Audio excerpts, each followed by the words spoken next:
bokki taalibe yi maa ngi leen di nuyu di leen jox addiya ci xasida ak Mawaahibu Naafi bayit woo xam ne ku koy wér de 166 yàlla dana ko musal ci mbas mi ak bépp jàngoro buy wàlle bayit woo yi nag mooy salli wa sallim alal mukallim wa dóor yaasim wa sun wiaa yi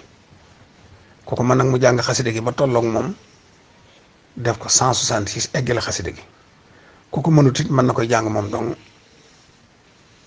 waaye ku mënut loolu lépp it bu la neexee bind ko ñetti yoon def ko saafara yàgg sa waa kër ngeen naan ci wala benn yoon sax waaye boo ko mënee dëgg nag def ko lim bii moo gën bind ko 166 buñ ca mënee naan lu mat juróom-ñeenti fan yu tegaloo te bu ñu amee sam-sam ñu raxase ko mbind ma di naan saafara sa